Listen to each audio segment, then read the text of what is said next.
अस्सलामुअलैकुम, मैं हूं गुलज़ार मुनव्वर। वेलकम करता हूं आपको अपने यूट्यूब चैनल पर इस दुआ के साथ कि परवरदिगार हम सब को हज की सआदत नसीब फ़रमाए। बात करेंगे आज हुकूमत पाकिस्तान की जानिब से हज एप्लीकेशंस के हवाले से जो क़वाइद व ज़वाबित बयान किए गए हैं, कौन लोग हज पर जा सकते हैं, कौन लोग नहीं जा सकते हैं, मुकम्मल तफसीली गुफ्तगू होगी। कितनी अमाउंट आपने जमा करानी है, कौन से बैंक्स इसमें इन्वॉल्व है, कुरानदाजी किस तारीख को होगी, तमाम तफसीलात मुकम्मल तफसीलात के साथ मैं पेश खिदमत हूँ। स्टार्ट करते हैं आज की इस वीडियो को। तफसीली गुफ्तगू का बाकायदा आगाज़ करते हैं जनाब। तो इस साल हज 2023 के लिए मुल्की कोटा 1,79,210 अफराद का रखा गया है, जिसमें से 50% सरकारी कोटे पे जाएंगे और 50% प्राइवेट कोटे पे जाएंगे, यानी कि निजी हज स्कीमों के ज़रिए जाएंगे और 50% गवर्नमेंट हज स्कीमों के ज़रिए जाएंगे। अब गवर्नमेंट हज स्कीमों को अगर मैं डिवाइड करूँ तो टोटल जो हमारे पास एक्यूरेट बचता है, जिसके ज़रिए जो हम कह सकते हैं कि बैलेटिंग के ज़रिए जो हर साल जिस तरह कुरानदाजी होती है, तो उसमें टोटल हमारे पास फिगर 50% अगर हम करें तो गवर्नमेंट के पास आती है 86,616। अब इस 86,616 को इस दफ़ा गवर्नमेंट ने एक नई पॉलिसी अनाउंस की है। एक तो रेगुलर हज स्कीम है, जो कि हर साल जिस तरह से हज स्कीम को बैलेटिंग के ज़रिए से नाम निकाले जाते हैं और वो हजरात जो है वो हज के लिए, ख़वातीन हजरात हज के लिए जाते हैं। इस साल स्पॉन्सरशिप हज स्कीम मुतारिफ़ कराई गई है गवर्नमेंट हज स्कीम के अंदर। अब इन दोनों में क्या फ़र्क है, इसको हम अभी डिस्कस करेंगे।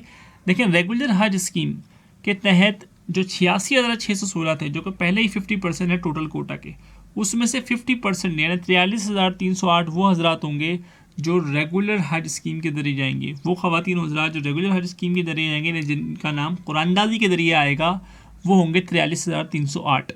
जबकि दूसरी तरफ हमारे पास है स्पॉन्सरशिप हज स्कीम, उसके लिए भी 43,308 नशिस्तें मुख्तस हैं। फ़र्क क्या है अभी हम डिस्कस करते हैं जनाब। तो स्टार्ट करते हैं रेगुलर हज स्कीम के ज़रिए। रेगुलर हज स्कीम में 43,308 नशिस्तें मुख्तस हैं, जिसका फ़ैसला कुरानदाजी से किया जाएगा। साल 2016 या उसके बाद जिन ख़वातीन हजरात ने हज किया है, वो इस रेगुलर हज स्कीम के लिए अहल नहीं होंगे। यानी अगर आपने 2016 या उसके बाद हज की सआदत हासिल की है, तो आप रेगुलर हज स्कीम के लिए अहल नहीं हैं। ताहम हज बदल के ख्वाहिशमंद मर्द व ख़वातीन या पहली बार हज पर जाने वाली ख़वातीन के महरम को इस्तिस्ना हासिल होगा। ठीक है जनाब, ख़वातीन आज़मीन हज के साथ शरई महरम का होना लाजमी होता है। ठीक है जनाब, तो उस सूरत में आपको इस्तिस्ना हासिल है, अदरवाइज़ आपको इस्तिस्ना हासिल नहीं है। और यही चीज़ फ़िक़्ह जाफ़रिया के अंदर 45 साल से ज़ायद उम्र उम्र की जो ख़वातीन होती हैं, वो बग़ैर महरम की जा सकती हैं। जबकि 45 से नीचे अगर कोई ख़ातून जा रही है, उनके महरम का होना ज़रूरी हो, तो उस सूरत में जो है वो रेगुलर हज स्कीम में आपको इस्तिस्ना हासिल होगा। अदरवाइज़ आप रेगुलर हज स्कीम का हिस्सा नहीं हो सकते। यानी साल 2016 या उसके बाद अगर आपने हज किया है, तो आप रेगुलर हज स्कीम का हिस्सा नहीं रहेंगे। जबकि स्पॉन्सरशिप हज स्कीम का फ़ायदा ये है कि अगर आपने 2016 के बाद भी हज किया हो, तो आप हज की सआदत हासिल कर सकते हैं। अब स्पॉन्सरशिप हज स्कीम को थोड़ा सा हम डिटेल देखते हैं। स्पॉन्सरशिप हज स्कीम के लिए बैरून मुल्क से वजारत के मखसूस फ़ॉरेन करेंसी डॉलर अकाउंट में गैर मुल्की ज़र मुबादला भिजवाना लाजिम होगा। इसका तरीक़ाकार ये है, जैसे मिसाल के तौर पर मुझे हज एप्लीकेशन देनी है स्पॉन्सरशिप हज स्कीम के ज़रिए। अब मेरा एक भाई है, वो दुबई में काम करता है, मैं उससे कह देता हूँ, रिक्वेस्ट कर लेता हूँ कि यार तुम जो है ना मेरे हज की पेमेंट वहाँ से भेज दो, ताकि मैं स्पॉन्सरशिप हज स्कीम का हिस्सा बन सकूँ। तो जिस अकाउंट में भेजना है, यानी वो डॉलर अकाउंट होगा, और वो जो है वो वजारत के एक मखसूस फ़ॉरेन करेंसी अकाउंट होगा, जो कि बता दिया जाएगा आपको बैंक की तरफ से। तो उसमें आपने वहाँ से डिपॉज़िट कराना है और हज एप्लीकेशन फ़ॉर्म जमा कराना है, तो आप कन्फर्म्ड हज के लिए अहल हो जाएंगे। यानी आप कुरानदाजी के मोहताज नहीं होंगे स्पॉन्सरशिप हज स्कीम में। जबकि रेगुलर हज स्कीम में आप कुरानदाजी के मोहताज होंगे, नाम आए ना आए कुछ नहीं पता। ठीक है। दूसरा ये कि स्पॉन्सरशिप हज स्कीम में दरख्वास्त गुजारों को कुरानदाजी और 2016 के बाद वाली पाबंदी से इस्तिस्ना हासिल होगा। यानी कुरानदाजी भी नहीं है, और 2016 के बाद आपने हज किया हो या ना किया हो, आप अहल होंगे हज पे जाने के लिए। लास्ट पॉइंट, स्पॉन्सरशिप हज स्कीम के लिए नशिस्तें जैसे हमने पहले डिस्कस की, और कोटा पहले आइए पहले पाइए के बुनियाद पर इस्तेमाल होगा। यानी अगर 43,308 का कोटा जैसे ही कंप्लीट हो जाएगा, तो स्पॉन्सरशिप हज स्कीम बंद हो जाएगी। तो रेगुलर हज स्कीम वही है जो हर साल होती है। स्पॉन्सरशिप में एक ये फ़ायदा है कि आप कंफर्म्ड हो जाते हो, आप कंफर्म्ड एलिजिबल होते हो फॉर द हज, और आप कंफर्म हज के लिए जा रहे होते हो। आगे हम बढ़ते हैं कि कितनी अमाउंट चाहिए होगी, ठीक है, जो आपको अपने बैंक अकाउंट में डिपॉजिट कराना है, और कौन से बैंक्स जो है वो इस वक्त इसको सपोर्ट कर रहे हैं, यानी कि आपको हेल्प कर रहे हैं, और लास्ट में हम डिस्कस करेंगे कि क्या शराइत व ज़वाबित गवर्नमेंट की तरफ से रखी गई है, क्या रिक्वायरमेंट्स हैं। हज अखराजात की अगर हम बात करें तो जनाब हज अखराजात इस दफ़ा जो मुख्तस किए गए हैं वो जनूबी ज़ोन यानी कराची, कोयटा और सक्खर के लिए जो रेगुलर हज स्कीम के तहत जो लोग जा रहे हैं उनके लिए, जो बड़े हजरात हैं, बालिग हजरात हैं, उनके लिए है 11,65,000 रुपये। और शुमाली ज़ोन यानी कि इस्लामाबाद, लाहौर, पेशावर, मुल्तान, फैसलाबाद, सियालकोट, रहीम यार खान वगैरह, ठीक है, तो वहाँ पर जो टोटल अमाउंट रखी गई है रेगुलर हज स्कीम के लिए वो 11,75,000 रुपये है।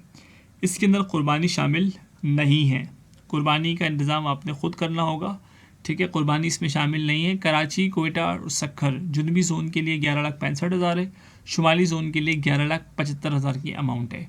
और इस दफ़ा जो अमाउंट है वो आपने यकमुश्त जमा करानी है बैंक अकाउंट में। ऐसा नहीं है कि आपका नाम आएंगे तो बाकी अमाउंट आपने बाद में जमा कराना है जैसे पिछले सालों में होता है, ठीक है। शेर ख्वार बच्चा अगर आपका है, छोटा बच्चा है, वो भी जाना चाह रहा है तो उसकी अमाउंट भी यहाँ मेंशन है। जनूबी ज़ोन में 61,865 है और शुमाली ज़ोन में 62,865 है। इसी तरह स्पॉन्सरशिप हर स्कीम का अगर आप हिस्सा बनने जा रहे हैं तो, और अगर आपका ताल्लुक़ कराची, कोयटा या सक्खर से है तो आपने $4,285 जमा कराने, और अगर आप शुमाली ज़ोन से ताल्लुक़ रखते हैं तो 4,325। इसी तरह शेर ख्वार बच्चे का भी यहाँ मेंशन है 227 और 231। तो ये वो अमाउंट है जो कि बग़ैर कुर्बानी की है, आपके कुर्बानी का इंतज़ाम वहीं करना है। हज दरख्वास्तें आप 16 से 31 मार्च तक जो है वो बैंक्स में जमा करा सकते हैं। बैंक की लिस्ट मैं आपको स्क्रीन पे डिस्प्ले कर देता हूँ, ठीक है। और कुरानदादी की जो तारीख़ है वो 5 अप्रैल होगी।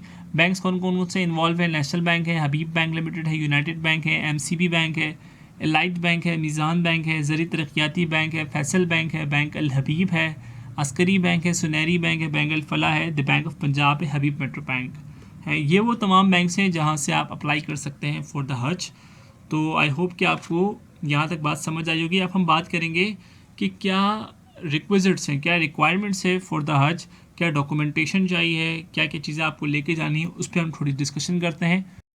हज के हवाले से क़वाइद व ज़वाबित की अगर हम बात करें तो इस साल गवर्नमेंट ऑफ सऊदी अरबिया की जानिब से हज की अदायगी के लिए साल यानी उम्र की कोई हद मुकर्रर नहीं है। जैसे लास्ट ईयर 65 साल की हद थी वो अब ख़त्म कर दी गई है। शनाख्ती कार्ड और कारामद पाकिस्तानी पासपोर्ट आपके पास होना चाहिए जिसकी एक्सपायरी 26 दिसंबर 2023 तक हो सकती है। उससे पहले का एक्सेप्टेबल नहीं है, उसके बाद का एक्सेप्टेबल है, ठीक है जनाब। दरख्वास्त गुजारों के लिए बैंक का अकाउंट होना लाजमी है। तमाम नामजद बैंकों की हिदायत जारी कर दी गई हैं कि वो अकाउंट खुलवाने में मदद करें जो कस्टमर्स हज की दरख्वास्तों के लिए आ रहे हैं। हज दाखिले के लिए बैंक जाते हुए 3 अदद जो है वो ब्लू बैकग्राउंड, नीले बैकग्राउंड वाली ताज़ा तस्वीर आपने साथ रखनी है। किसी एक करीबी अजीज़ रिश्तेदार जो कि आप समझते हो बतौर वारिस होगा आपका हज के सफ़र में, तो उसका CNIC भी जमा कराना है ताकि इन केस अल्लाह ना करे कोई एक्सीडेंटल कोई मसला आता है तो आपके वारिस के तौर पे जो रकम आपकी होगी या जो भी चीज़ें होंगी वो उनके साथ डिस्कस होंगी in case of any urgency. Saudi मंजूर शुदा कोरोना वैक्सीन बूस्टर डोज का सर्टिफिकेट आपके पास होना लाजमी है। किसी भी वक्त आने वाली नई सऊदी हिदायत पर अमल करना भी आप पर लाजिम है। अब सऊदी हिदायत मुख्तलिफ हो सकती हैं, जैसे कोविड के दौरान चेंजेस होती रही हैं, तो कोई भी अनसर्टन चीज़ होती है तो उन पर अमल करना जो है वो तमाम हाजी हजरात की ज़िम्मेदारी होगी। इकट्ठे सफ़र हज के लिए ख़ानदान या करीबी अफराद के हमरा ज़्यादा से ज़्यादा 14 अफराद पर मुश्तमिल आपका ग्रुप आप बना सकते हैं। एक फ़र्द का भी एक ग्रुप तसव्वुर किया जा सकता है। स्पॉन्सरशिप और रेगुलर हज स्कीमों के अलग अलग ग्रुप बनाना लाजमी है, ठीक है जनाब, क्योंकि कुरानदादी जो है वो ग्रुपों की बुनियाद पर होगी। जाएंगे तो पूरे ग्रुप के मेंबर्स जाएंगे, नहीं तो कोई भी नहीं जाएगा। बैंक में हज दरख्वास्त के तमाम कवायफ का दुरुस्त इंदराज यकीनी आपने बनाना है, ठीक है। रसीद और इकरारनामा आपने हासिल करना है बैंक से कि आपके अमाउंट और आपके कवायफ वहाँ पे जमा हुए हैं, ठीक है जनाब। 2 साल से कम उम्र यानी कि 2 अगस्त 2021 या उसके बाद पैदा होने वाले बच्चों के लिए हज अखराजात अलग हैं जो कि हमने इससे पहले स्लाइड में डिस्कस किया, ठीक है, लेकिन उनकी दस्तावेज़ात और पासपोर्ट वगैरह होना बहुत ज़रूरी है। आज़मीन हज को सऊदी अरब में अपनी वाजिब कुर्बानी का इंतज़ाम ख़ुद करना होगा जैसे कि हमने पहले डिस्कस किया, ठीक है जनाब। तो वो कुर्बानी के टोकन वगैरह सऊदी गवर्नमेंट की जानिब से वहाँ दस्तयाब होंगे, ठीक है। इसके अलावा वक्त आपका सेफ़ हो तो मोरा ने यानी मिनिस्ट्री ऑफ रिलीजियस अफेयर यानी गवर्नमेंट जो पाकिस्तान की है जो कि वफाकी मजहबी उमूर की जो गवर्नमेंट है, उन्होंने ऑनलाइन इंदराज के लिए जो वेबसाइट है वो भी आपके लिए खोल दी है, तो वहाँ पर भी आप अपने कवाइफ वगैरह जमा करा सकते हैं। हज दरख्वास्त किसी भी नामज़द बैंक से प्रोसेस आप कराना है आपने, वहाँ पर लाजिम है कि आप प्रोसेस कराएं। आप ऑनलाइन जो है वो हज के कवाइफ देख सकते हैं, जो मैं अभी यहाँ डिस्कस कर रहा हूँ, ये सारी चीज़ें आप वहाँ पर भी देख सकते हैं।